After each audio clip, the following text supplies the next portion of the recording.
we're going to go ahead and get started. We appreciate all of you being here today. Thank you so much.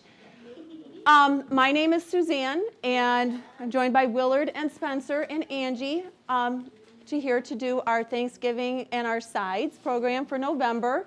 So we want to thank all of you who participated already. We've got several different sides up here. It's going to be great, and you can tell from the smells, everything's going to be fabulous. I am going to be brief. As you know, I usually try to be, even though I'm very long-winded. I just have one recipe, and it is on page 14 in your book. And I did, it's sausage stuffing with cranberry pear sauce that could be put on top of your stuffing or as your cranberry side if you're interested. So either one there. Yes, sure. I'm thinking that's a regular size can of cranberry, not the small one. Exactly, Okay. It is. You are absolutely correct. Okay. So one thing, and I know Connie and I already talked about this, because you'll see my very first ingredient is the herb seasoned stuffing, not cubed, and it says 14 ounces. First thing I noticed when we went to the store to buy things, it is now 12-ounce packages. So it's amazing how much they're shrinking what we're doing. So I did a double batch because I knew there was going to be several people, so I bought 2 bags, and then I just bought a box of regular stuffing, like a 6-ounce, and just kind of supplemented it that way. So that was an easy, oops, that is my phone, sorry, because I had that for the timer with the stuffing. And then, of course, so it's a super easy recipe. As you guys all know, I do nothing but easy recipes. It's a matter of, the chopping is probably the most extensive. Cutting the onions and the celery, that's probably what took the longest amount of time. And it gives you, he's not going to be happy with me, but it says, 1.5 cups of chopped onion and 1 cup of chopped celery. I don't measure. I eye it. It's like, well, looks good. That's a good thing. So don't be too mad at me, Spencer, going outside the box, not exact. So I do that first because that's just my easy thing. And I'm one of those weird people. I like chopping. To me, I see the end result and I feel very satisfied with that. I really don't mind chopping. Did that first. Then I cooked the stuffing. It's just a pound of I cooked the sausage. The pound of breakfast sausage, I used original this time, nothing too spicy. Obviously, you can spice it up, do whatever you want when you know your family. I knew the large, I was going to go pretty simple for people. I didn't want to spice somebody out too much. Then it was just a matter of once the sausage was cooked and my onions and celery was chopped, it's really easy. It's all a matter of pouring the stuffing in the big bowl. Then you put in your sausage that you kind of patted down so that there's less grease. Then you just take, after you have cooked your butter, the butter and then the onions and celery to soften it up, cook that down for like 5 minutes. You pour in your 2 cups of pour in your 2 cups of chicken broth, let that cool for a couple minutes, and then you pour that in with your stuffing and sausage and mix it all together. Now, the original recipe when I found this recipe years ago, called to make stuffing balls, so you would just roll them into balls for each person. I love you all, but I was not going to roll out 70 balls. No. So I did a 9x13 pan. And it worked just fine. So I did 2 pans of that, and that was, like I said, super simple to do. Then I did this yesterday, put it in the refrigerator, and then I'm baking it right now, and that was my timer to pull out. So I'm going to take that out of the oven. After I had made the stuffing, then let me talk about the sauce. Let me get this out, and then we will go from there.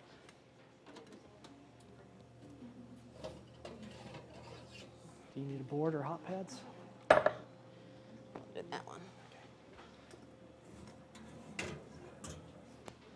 And this is 1 container of the stuffing. And like I said, a lot easier than rolling out all those little balls. As much as I love you all.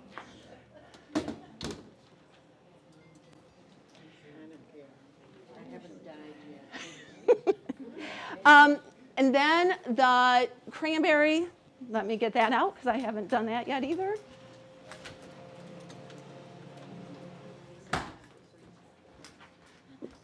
This was, I have never made this until this time because my husband is not a big cranberry, but I said, oh, it's for all you guys. I'm going to go all out.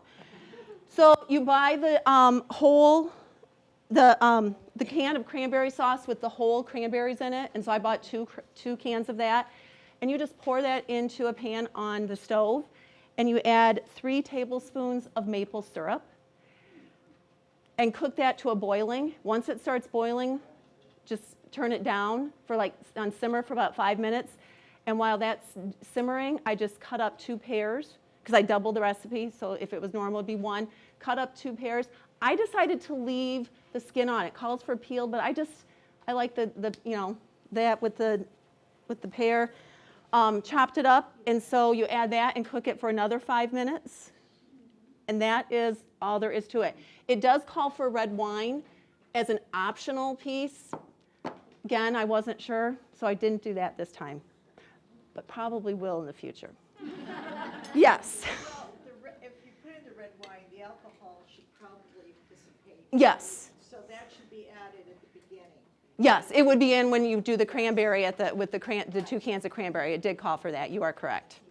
Yes, Sylvia. I'm not sure what breakfast sausage is. It in that little roll? The little roll, yes, it's like a 1-pound roll, or you can buy this one. I could have bought a 2-pound roll, and because that's what I ended up cooking, or 2 of them. No, it's just just the roll. Jimmy Dean, yeah, Jimmy Dean's, Bob Evans. You could use I use the Walmart brand. I mean, so whatever what you have, it's whatever you guys can find. It's super simple. The other thing I have to talk about that I can take no credit for, my husband did this morning, is the turkey. He got up this morning and deep fried a turkey.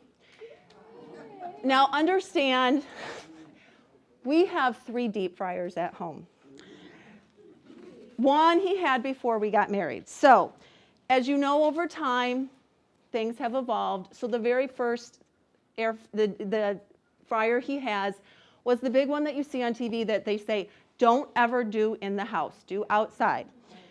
Because it uses a lot you need your propane, and then it has 3 to 4 gallons of oil. And so it's a big pan. He used to do that. We don't do that one anymore. First of all, if you looked at the price of peanut oil, it's crazy. So that one, I think we just have for memory's sake because we don't use it. Then we went to a tabletop fryer that is, you can plug in, it's electric, that you can do inside. We had to get that too because if 1 is good, 2 is better. And that was a really good one to have. And that only used 1 gallon of oil, so that was better. So we used that for several years. Well, then they came out with an oilless fryer. We have to try that too. So now we have 3. We have 1 of each. So this one he did in the oilless fryer. And all you have to do, this is what he tells me, because again, I'm not an expert. You just have to, the propane is what it's used for, and it's the infrared. And he injects it with this Tony Chachere's injectable butter, which has several different, seasonings that you can use. It comes with the injector. Does that, and of course we have Tony Chachere's Creole seasoning as well. So he did that. He used a beer this morning. You could use like an apple juice or whatever in the middle of it to help with the to moisten it up. And he ended up cooking it. It was about 2 hours and 10 minutes, because it's about 10 minutes a pound, and this was a 12-pound turkey. So he was up. We got up at 5:30 this morning. He had it on the fryer by 5:45, so it was done. And so we have a turkey for you, which I told the guys one of them will have to cut because that's not my thing, but that's what it is. The big thing is making sure that you get the internal temperature to 165 degrees, and And so he allowed for 2.5 hours. Like I said, it was done in 2 hours and 10 minutes this morning. And so that was freshly cooked for all of you. That's about my minimal knowledge. That's about all I know with the turkey frying. So not very good with the knowledge, but I did have all my cheat notes here. Any other questions for me before I turn it over to Willard? Thank you. Okay. Hi guys, for those of you just joining us, my name is Willard. So also if you're new, we kind of have a trend that we've been following, which is Suzanne and I typically try to stay with the keep it simple method. Spencer likes to complicate things, so what you see later. So mine are going to be fairly simple. I've got 2 items, but before I get to that, a number of you have requested that we have more hands-on stuff where you actually get to try and do some of the techniques that we're showing up here at the front of the room. So next year, about every other month starting in February, we're going to start a small, very small hands-on class, which we will meet here and we will all get a chance to participate and actually do some of the stuff that we actually talk about up here at the front of the room.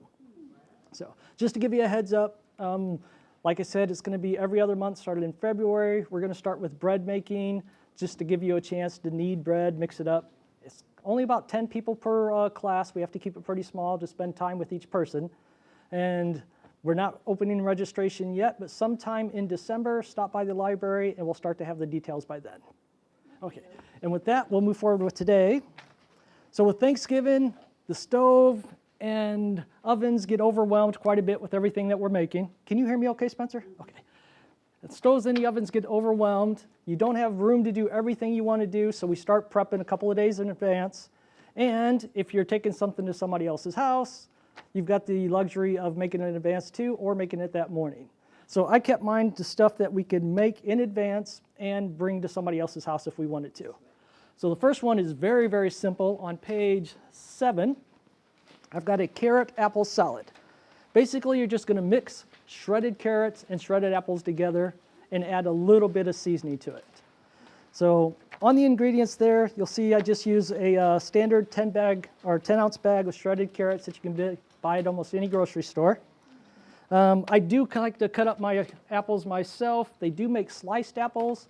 I assume somebody probably makes shredded apples too, but I've never seen them at the store. Has anybody seen shredded apples? No. Okay. So I just cut them up at home. It's a lot easier. And it's not like apples spoil real fast, so you can keep it on your shelf for a week before you actually get to the preparation. Basically, I just mix up or shred the apples, cut them up into slices, and then cut those into slivers. You can use a food processor if you want. If your food processor has a shred mode on it, you can go ahead and use that, but it doesn't take a whole lot of work to actually cut the apples themselves. Carrots would be a different story, which is why I buy the shredded carrots. They're already pre-packaged for me, so I don't have to do any extra work. So I'll cut up my apples first. The recipe I started with calls for a 1/4 teaspoon of lemon juice, which is very small, and I was worried that since I was going to let this sit in the fridge overnight as a test to see what would happen if we were going to do the same thing to take it to somebody else's house, I was kind of concerned that might not be enough to keep the apples from browning. It would still taste okay, it just wouldn't look very pretty. So I put a little bit of extra lemon juice on it and found out I like that taste better than just the straight 1/4 teaspoon. So if you're doing it at home, you may want to experiment with adding more lemon juice to it to try and protect the apples and to just give it more flavor. The tartness of the lemon juice really mellows out the sweetness of the apples. I deliberately picked a very sweet apple. Yep. Did I see a hand? Yes. Thank you. What kind of apples do you recommend or do you like best in your salad?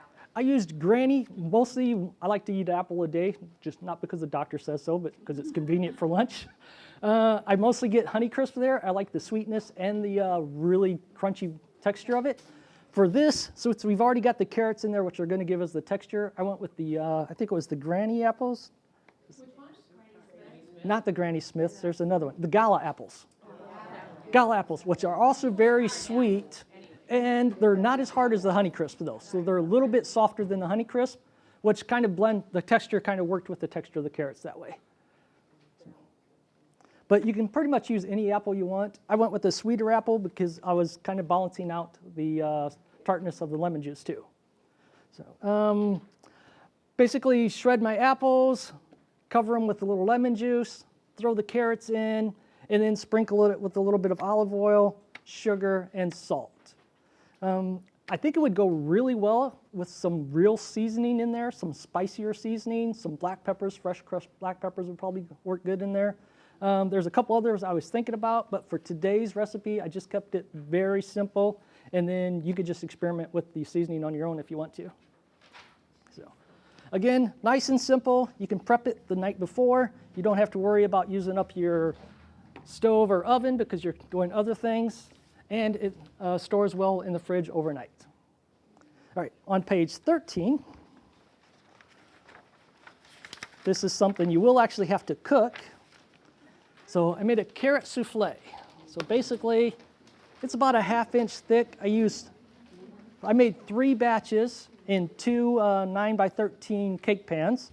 The first ones I've made before today because I wasn't making them in bulk. I typically just put them in a 9x9 square pan, and it works out pretty good. So the ingredients are the ingredients and directions that we have on page 13. We'll fill up a 9x9 to about a 1/2 inch, which is pretty good. Gives you about maybe 8 to 10 servings if you want. So it's called a carrot souffle, which is kind of a lie. It is not a souffle. It has almost all of the ingredients of a souffle, but we're skipping a step. With souffles, you want to separate the yolks and egg whites and kind of whisk up the egg whites and give it some body. So we're not doing that with this particular one. Instead, we're going to cheat, and you'll see that there's a 1 tablespoon of baking powder. That gives it just a little bit of lift when it's cooking and gives it that fluffier texture that you would expect with the souffle without all of the work of actually making a souffle. So basically, we're just going to take some carrots, boil them up, and then run them through your food processor or your hand masher. Add some butter to it, mix that in with the vanilla, then 3 eggs, so this is mostly just going to be a carrot and egg mixture. Add a little bit of flour with the baking powder and some salt for seasoning, and more importantly, a 1/2 cup of sugar. So this does come out tasting very sweet, but you're only using 1/2 cup of sugar, which is about 1/3 of the amount you would expect in a similar cake recipe or muffin recipe. So even though it has a nice sweet taste to it, it's not going to be nearly as sugary as some of your other dessert stuff. And because it's carrots, you can always pretend like you're eating a vegetable dish instead of a dessert. So pretty straightforward. Boil the carrots for a while. Mash them up in your food processor. I like to use a hand masher just because that's what we have and I'm just used to using it. Mix in your other ingredients, throw it in the oven, and just let it bake up for about 45 minutes. It's very, very moist. There's a lot of moisture in the carrots themselves, especially when you're boiling them, and carrots themselves have a lot of moisture to begin with. And so it comes out very, very rich and creamy because of all the butter, and it has a nice fluffier texture because of all the eggs. So, any questions about preparing those? Okay. Again, you can spice this up. I think it would go really well with cinnamon. You could also try a spicier, more tangy spice if you wanted to, but I kept it very basic today just to give you an idea of what the base tastes like, and then you can try your own variations later on. Have you tried to roast the carrots as opposed to boiling them? I did not. So I do like roasted carrots occasionally, and I'm not a big fan of boiled carrots normally. But for this dish, they worked out pretty good, so roasting would probably be a good option to try. So as long as you can get them tender enough where you can mash them up really well. So I did a couple of things. I'll do any of them are not hard. So one of the things at our house I get employed to do is anytime we have a meal like this, is they say, can you make your rolls? What that means is, can you make the potato rolls? So for the past 10 years, I've been developing this recipe. Started out with something, and if any of you have had recipes in your family history, maybe you've tweaked it a little bit to make it yours. As time goes on. So in this case, I actually started with something, thought it needs a little of this, a little of that, and now it's totally morphed into something completely different. I actually do this also in a loaf form and use it for sandwiches. So you would do it in 9x5 loaf pan, and then cut it in little slices and you're ready to go. You can also do this as a hamburger or hot dog bun. So it's kind of a one-trick pony that'll do just about anything that you could possibly want. But we're going to do rolls today. So on page 6 is the recipe. This is what they call an enriched bread. I know Willard, myself, I think even Suzanne, we've all done like lean breads. How many people were here for the pizza last month? If you weren't here, boy, you guys missed it. We had smoke coming out of here and everything. It was awesome. So all that kind of bread, and I think a ways back we also did an artisan loaf. For those of you that were here, is the round one with a hard, crusty exterior we did in the Dutch oven. That's all lean breads, meaning you got your water, flour, yeast, and salt. This is enriched bread. We took everything and put it in here, and it's all got a reason. I'm not going to go through all of this, but you guys, I'm trying to keep it short. So there are I will mention this first. So these are potato rolls. If you look at a lot of recipes online, they're going to tell you to go to the store, buy 2 or 3 russet potatoes, go home, dice them, boil them, mash them, cool them. Spencer's nuts, but he's not that nuts, okay? So I figured out how to use these.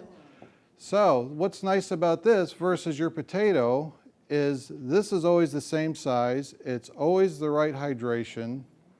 If you buy a real potato, that's like you get in the produce department, they could be all different sizes. By the time you boil them, the moisture content could change. It could give you a lot of problems. This is a consistent product. You pick this up, I don't know, was it $2 or something like that. This is the Walmart brand, works great. It's dehydrated potatoes. So we're using milk because milk's got butter fat in it as well. That's what's going to help with the browning. The instant yeast. I use oil. I don't use butter. Why? Butter will dry out your baked goods. Oil will not. Oil is also liquid at room temperature. Butter is not. So, 2 eggs. I use honey instead of granulated sugar because honey is a liquid at room temperature. Now, bread flour. I didn't bring my bread flour bag to show you, but I use the King Arthur bread flour that's in the blue and white bag. That's what I use. It's got pretty high protein content, so it's really going to hold together the best. Question, Lily? What kind of oil do you use? Vegetable oil, avocado oil, canola oil, whatever you got. We're not going to make you buy something special for that. If you're going to spend the money, buy it in the bread flour. You can use whatever salt you got. I use plain old table salt, nothing special there.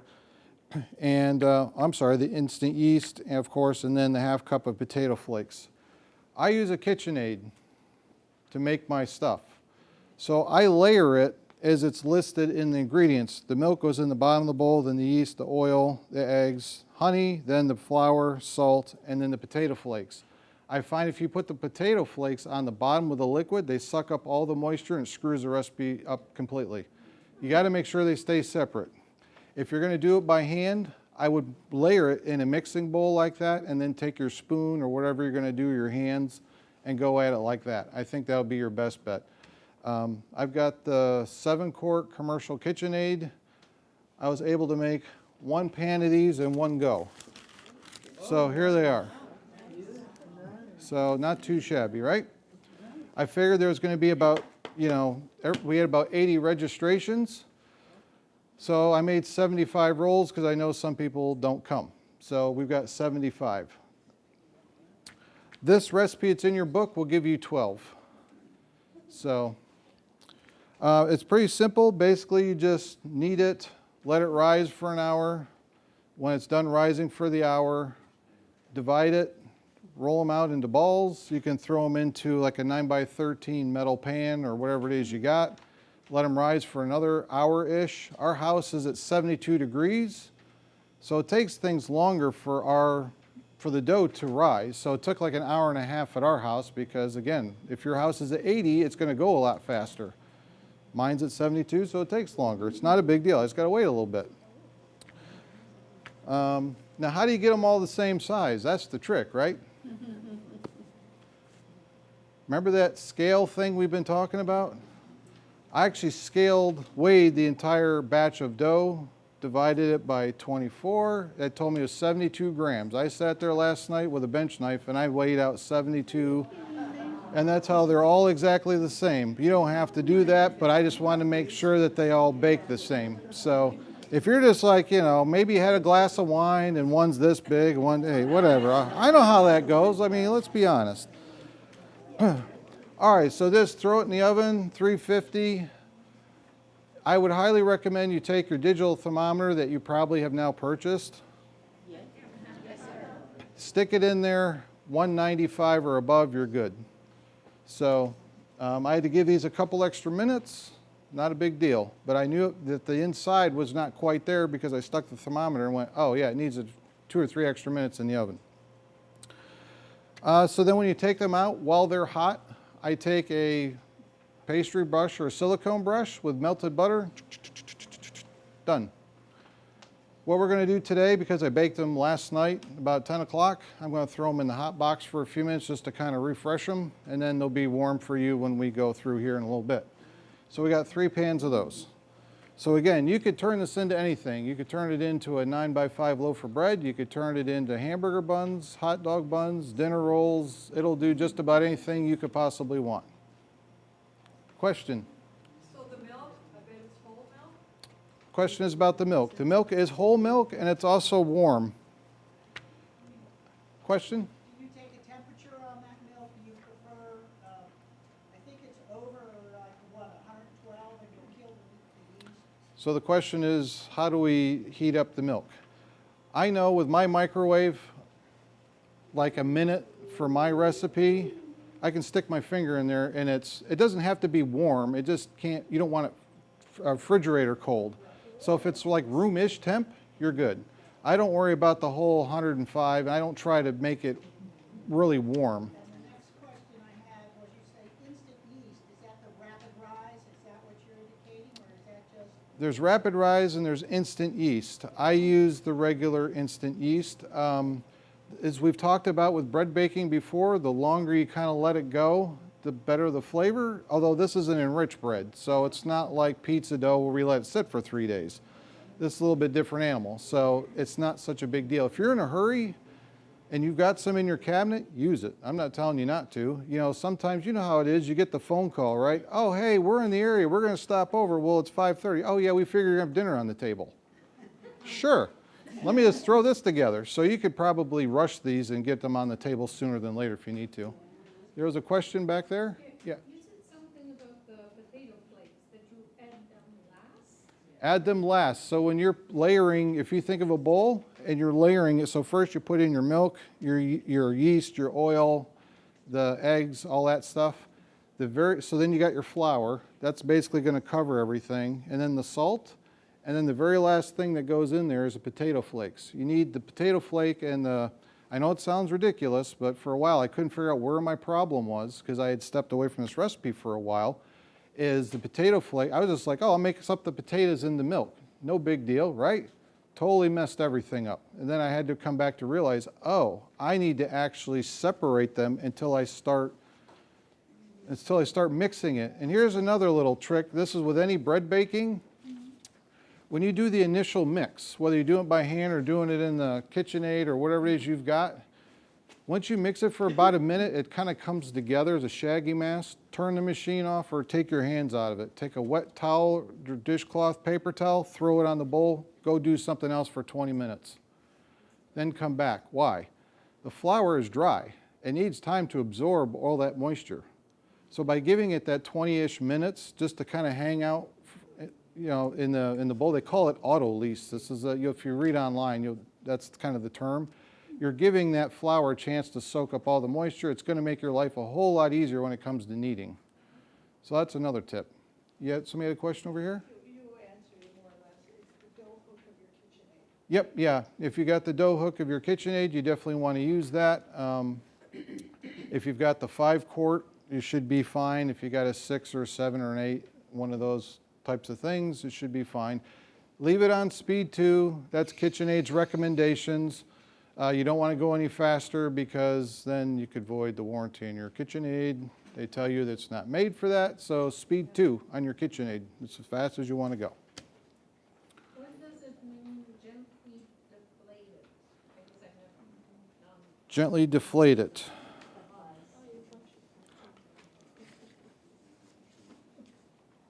You mean after the first rise? Oh, number 5, thank you. Oh, okay. So this is a tight crumb. It's not like when we did the artisan bread that had the big holes. So with this, you could actually put it on I put it on one of these, dump it out, and just kind of pat it down with my hands, and then I start dividing it. And I'm going to roll them. You take your ball of dough, stick it on here, and go like this. So it's going to get deflated anyway, but that's basically what I mean. Good question.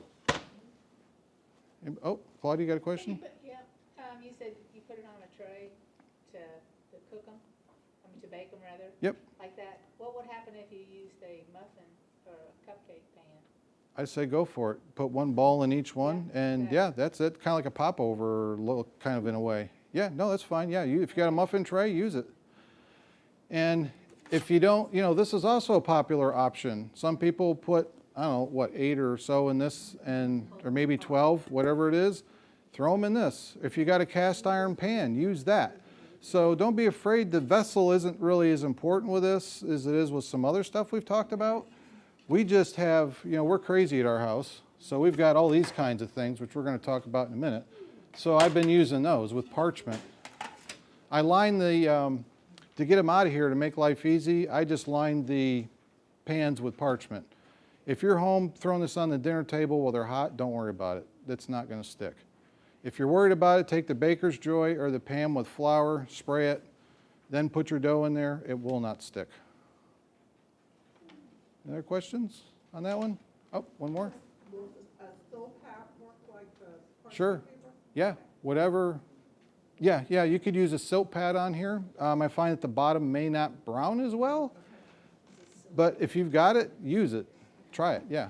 There's a question back there? Yeah, when you say layer it, do you mean put like first 2 ingredients and stir, and then the next one stir? Or Since I weigh everything, I literally have my scale like this. I take the bowl of my KitchenAid and I stick it on the scale. I dump in the milk to whatever it needs to be. I hit tare on the scale. Okay, yeast, put the yeast in. Then I put the oil in. Then I put and that's all I'm doing. So then what's going to happen is when you go to put the flour in, it's basically going to float on top of all that. Then the salt and then the instant flakes on top of that. So now you've kind of got the liquid on the bottom and the flour's kind of acting as this buffer with the other stuff on top. And then if you're going to start the machine, it'll start to work it in, or if you're going to do it with your hands, just kind of, knead it, and you'll be fine. Yeah, but for whatever reason, you put the flakes in with the milk, it totally messes everything up. You wouldn't think it would, but for some reason it does. Any other question? Okay, so since we're doing kind of the Thanksgiving feast today, I thought, well, pie. How many people were here for pies when we did the pie one back in March? Wow, all right. I guess we'll have to repeat that one. All right. We had a little pie class here a while back, so we talked about pie dough, we talked about lamination, we talked about all kinds of stuff.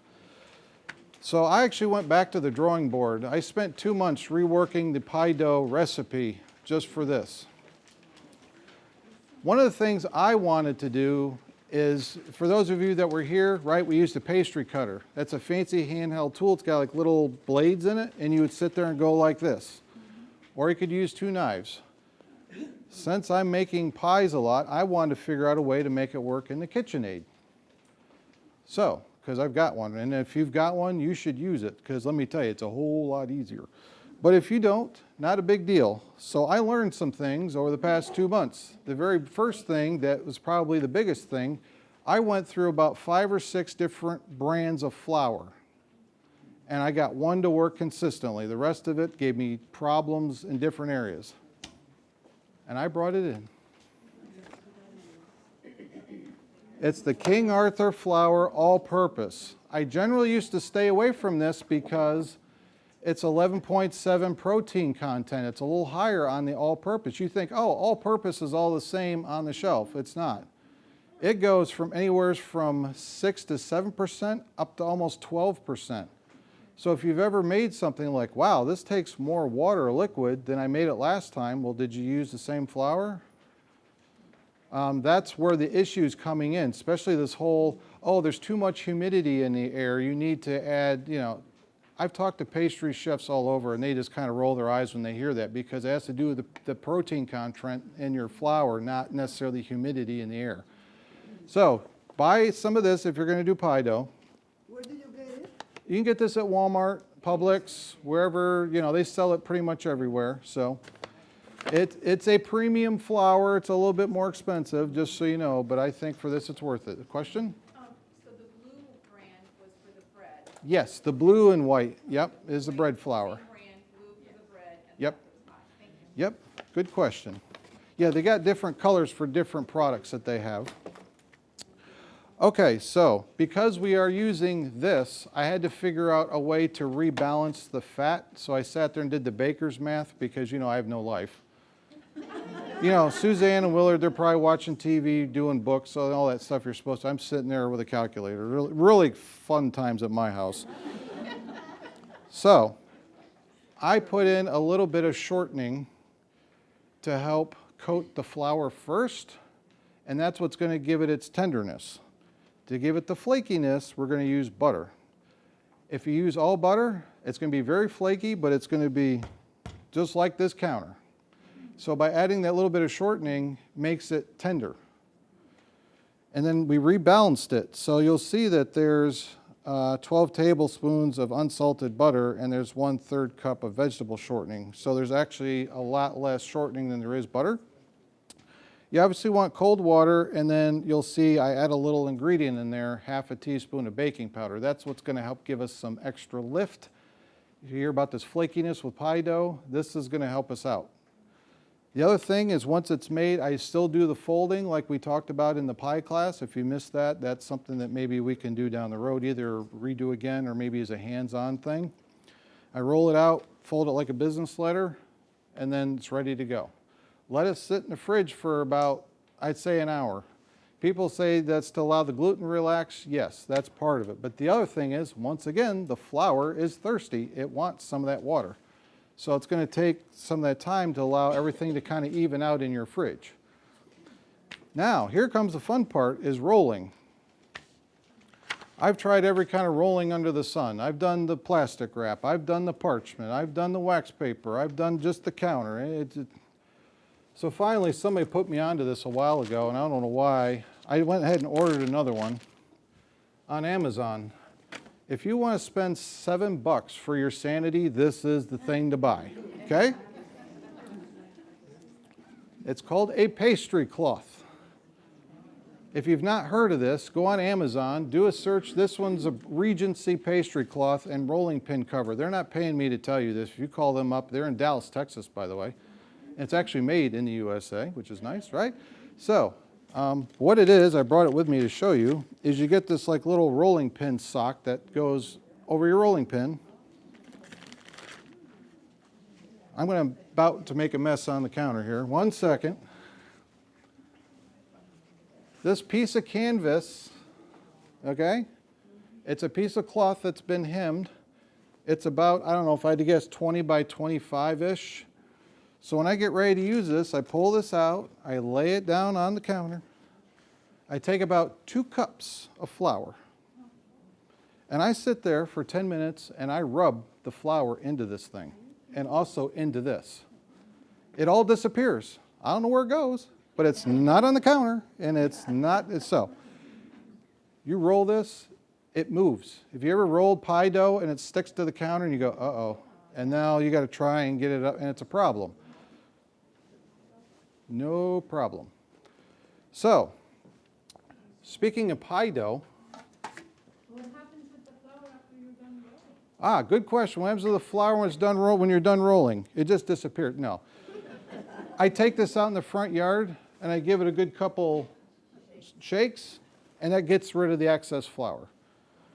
So then I fold it back up and I store all this. I don't wash it. I stick it in the freezer, and that's where it stays. It's kind of like a cast iron pan, right? The more you use it, the better it gets. Same idea with this. Just keep flouring it. Now, if you find you've really done, worked with something that was really greasy, nasty, then wash it. But if it's, if it looks okay, then continue to use it. Question? It comes together. Yes, you get the cloth and that rolling pin sleeve together. It comes together. So, that has changed my life because here's the thing with pie dough.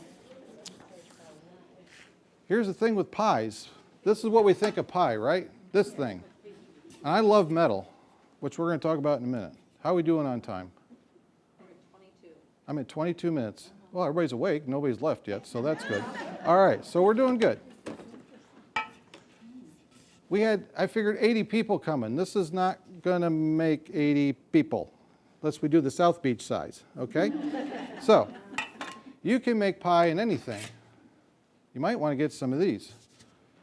They come in basically 3 different sizes. I made a slab pie. That's what this is called when you put it into something like this. It becomes a slab pie. This is probably, and this is well loved. So, this is a half sheet pan. This is the size we bakers at home can use. The bakers and the big commercial places, they use a full sheet pan, so it's double this size. But this will fit in our home oven, okay? So you've got this. Then they make this, which is a quarter sheet pan, okay? Then the other thing that they make, you might see, is this. This is called a jelly roll pan. It's like 15 by 10, okay? So you can make pies at any size. You just may have to scale things up. Now, you got to be some kind of special crazy to try to make a pie like this. I am special kind of crazy. We made pecan pie. Oh, but wait, there's more. I feel like I should be selling something up here. But wait, there's more. Call the number now. We've got pumpkin pie. So, I've left this out because we baked this night or so ago, so it's been in the fridge. All right, so if you're going to attempt a slab pie, depending on the size, you may have to double your recipe to make it fit your pan. I did the math. I know what the circumference and square area of a circle is. You have to go back to geometry class a little bit. It's that pi r squared thing, right? Okay, not a big deal. Call the library, I'll do it for you. Just tell me what you're doing. All right? Then you just know this is a rectangle. Everybody can go this times this and you get your square inches. Same type of deal. So this may, since this and this are close, this may fit as a single recipe, okay? This you might need 1.5 times, I don't know. But I ended up tripling what's in your book for this. I'm sorry, not tripling it, 1.5 times for a single, because believe it or not, I made both crusts in my KitchenAid at once. And then just cut it in half, separated it. So I told my wife, I said, I don't know how this is going to roll out. But we used that pastry cloth. We rolled it right out. I rolled it up on the pin. She took, the other thing I do with these to save yourself some sanity is I wrap them in foil. Don't worry, I use the good ones for you guys, not this one. Put this in foil, stick this in the freezer. Has anybody ever tried making pie and then, you're working with it and all of a sudden it's getting warm and sticky? If you freeze your metal vessel beforehand, when you unroll it and now you're putting it in here and you're fluting the edges and everything, this is refrigerating your pie dough. Hence why I like metal. The other thing, I just lined this with foil. So when you see these, I'm sorry? Aluminum foil, the silver stuff. Silver aluminum foil, this stuff, right here.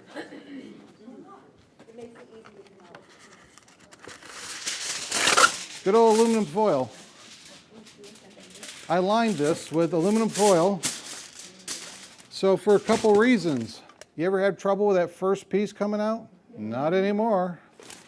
When it's done, you just take this whole thing, stick it on the counter, cut it up, or you can cut it up and then pull the whole thing out. You're done. Okay, so for the actual pie themselves, on page 11 is the pumpkin pie. Don't worry, what I gave you the recipe for is for this, so I'm not, you know.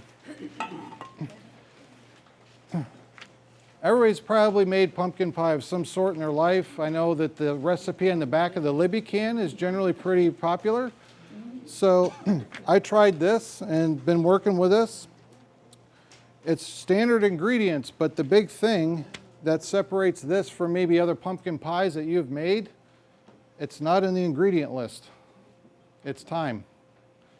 You mix up your pumpkin pie filling in a bowl. You put plastic wrap over top of it. You throw it in the refrigerator overnight. Forget about it.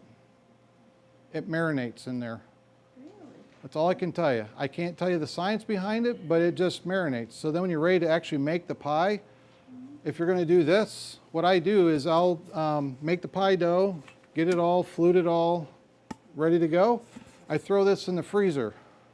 That's the other trick, is the crusts were baked from frozen. There's a reason for that. So then you take your cold filling of the pie filling, stick it in here.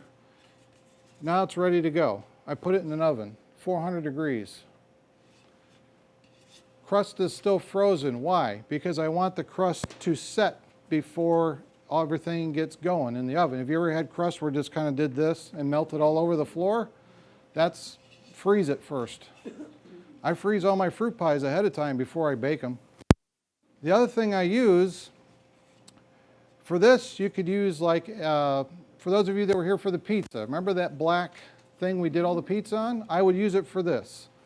And this I can take right out of the freezer and stick right on that metal thing, and this will not shatter like a glass one will, right?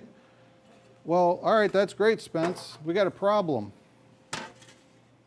How in the world is that little thing going to heat this? Oh, but you know what they sell? It's called a baking steel. You can get them in 1/4 inch, 1/2 inch. Problem is, it's like 40 pounds. It's steel. And it takes about an hour, hour and a half for that thing to get hot. So I stuck it in the oven for a good hour and a half at 400.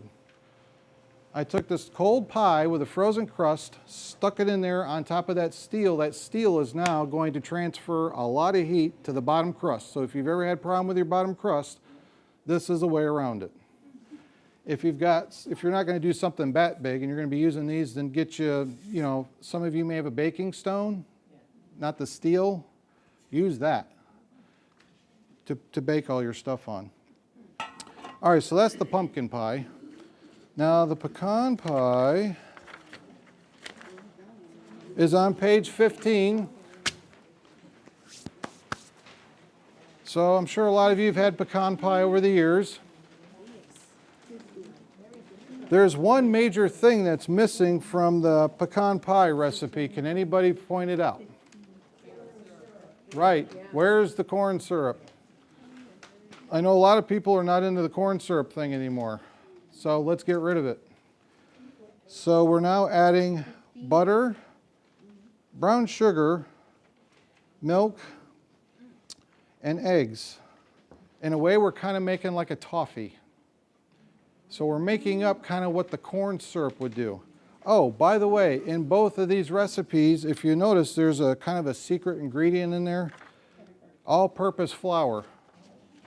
There's 1 tablespoon for the pumpkin, and there's a 1/4 cup for the pecan. By the way, so if you're going to do a cheesecake or a custard pie like the pumpkin, adding a little bit of flour gives you insurance against cracking. So, let's see. So back to pecan pie. Basically, you mix everything up. Again, you roll out your dough. I freeze it. I mixed everything up. Threw it in there, threw it on the steel. You want to make sure the pecan pie hits 185 degrees. This one you kind of have to because if you don't, it's going to go all over the place because it didn't cook long enough. So you might have to play with it with your oven. And it also depends if you're cooking it in something like this that's thicker than this. You got to take that into consideration. So it may take a few extra minutes. So I actually had to watch this one. Well, I actually had to watch both of them because I had not done a slab pie in a while. This actually baked a little closer to 200. So we'll see how this turns out. This I know baked to, you do the wiggle test, right? You do the jiggle wiggle, as they call it. And you can see this one here, I had a little accident there because I think I didn't crimp it all the way, but that's fine. It's homemade pie, for crying out loud. People will eat it. So that's about it for that. So in the pecan pie, the vinegars, so we're putting a boatload of brown sugar in there. So we need something to kind of help offset some of that. So that's what the vinegar is for. It does not taste like vinegar. Yeah. All right, there's a question back there, and then we'll get you, Lily. That was the vinegar question. Oh, vinegar question. All right. Is that a half a sheet or a whole sheet? These are both half sheets. Yep. You said 1.5? 1.5 of the pie of the what's in the book will get you this size for a single crust. If you're doing like an apple pie and you need a top crust, then you would want to do 3 times because you're going to need one for the bottom, one for the top. Yeah. Is everybody getting hungry or what? I know I am. So I have 2 recipes to share with you today. The first one, they're on 2 separate sheets, so you won't find them in the book. So there's copies around. So the first one we're going to talk about is the maple orange glaze spiral ham. So this is great. I've done this for Christmas and for Thanksgiving, and it works great for both. For our family, I just purchased the ham, the spiral cut ham. It's a boneless spiral brown sugar glazed ham. Comes with a packet. I just put the packet aside because I'm going to do my own glaze.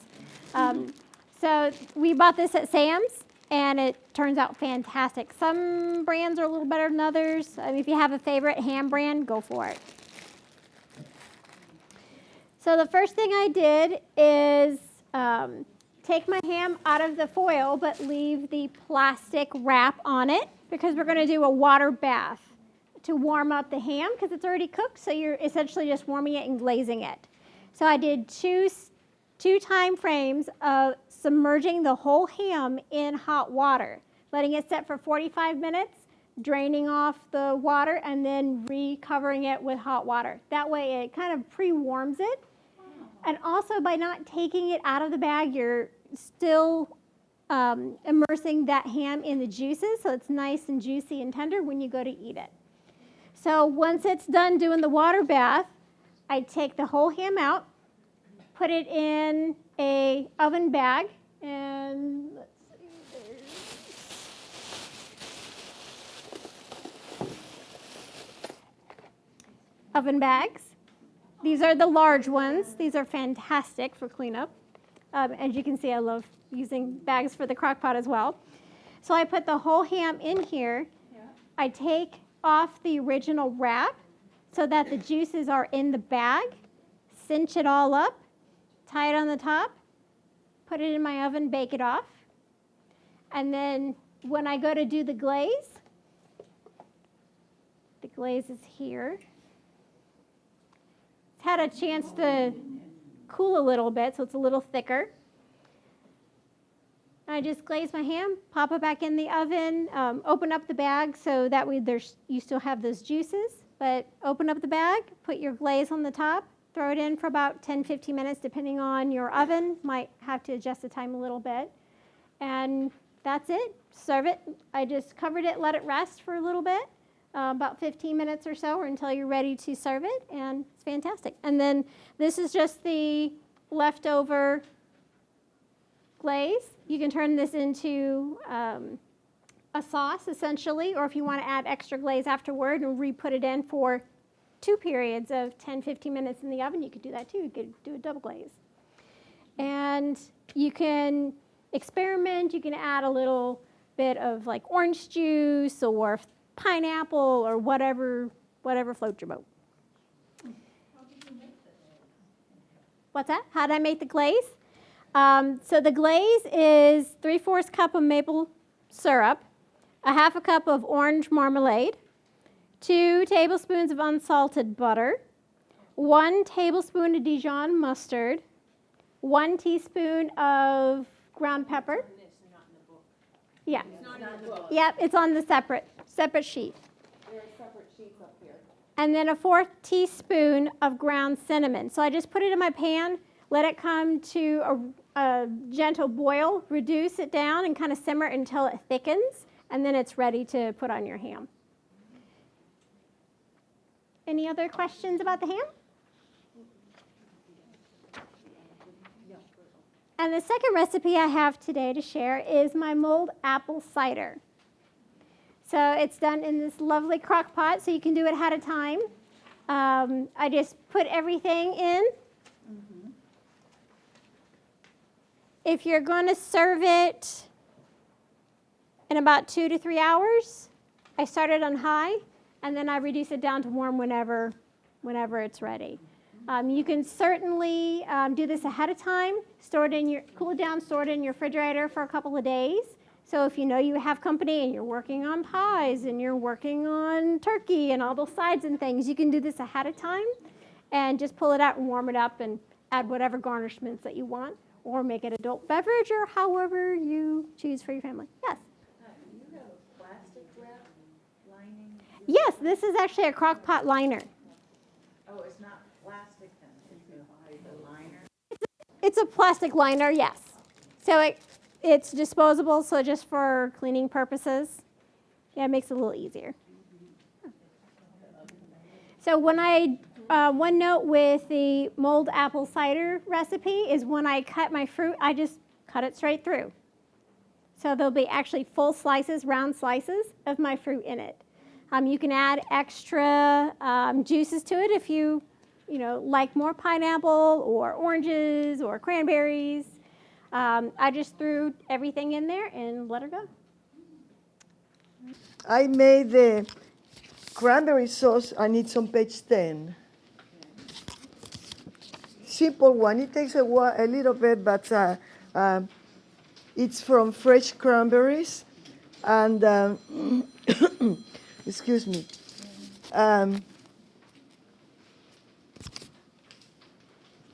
There is one, you can see all the ingredients, and I want you to look at the cloves. This has cinnamon. I made 2 of these, right? I doubled the recipe. That's what I'm trying to say. I'm not awake. I'm still sleeping, I think.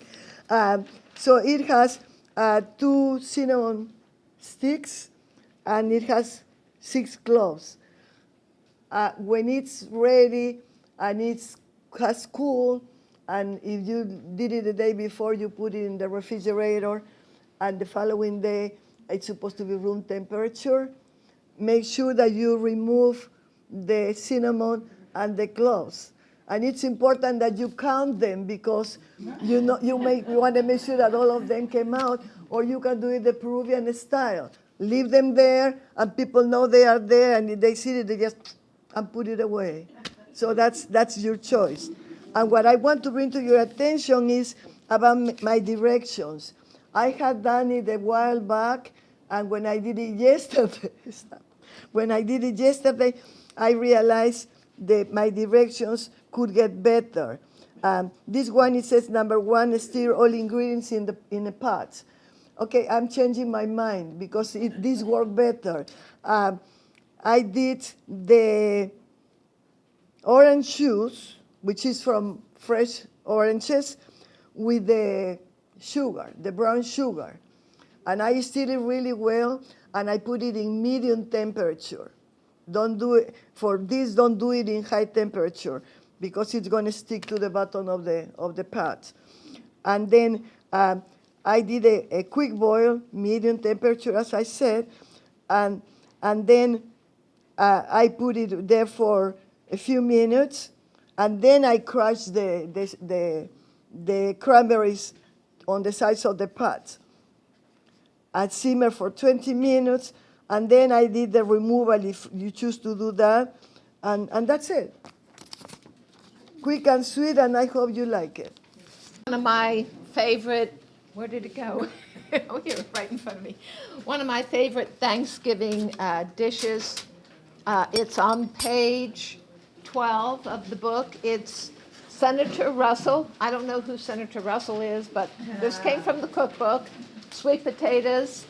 It's very sweet and dessert-like, so that's one of my favorite dishes. I actually cut back a little on the sugar from the original recipe. I did not put a full half cup in. I just, leave out a tablespoon or two because I don't like it that sweet. Basically, you have mashed sweet potatoes, sugar, eggs, vanilla extract, milk, and butter. Whip that together, and then you make the toppings separate with brown sugar, melted butter, flour, and chopped pecans. Put it together, and you can put it in your refrigerator the day before, which is always nice for making all these dishes. And came out kind of, I'm afraid to lift it up too high, but anyway, hope you enjoy it. Candy turkeys. But the biggest shock at the time, in the 40-some years since I've made these, vanilla wafers have shrunk. The recipe calls for 5 candy corns on each tail. They will not fit. And the body will not fit on the other end with the back. So I've had to go to a different type cookie. Any flat cookie will work. I've got a cinnamon here and a shortbread. The shortbread seems to be the easiest to work with. But you use a chocolate covered cherry. I still can use the vanilla wafers, only putting 4 feathers on the poor little turkey. And any flat cookie will make the base. You put everything together with chocolate frosting. And I use the candy corn for the feathers.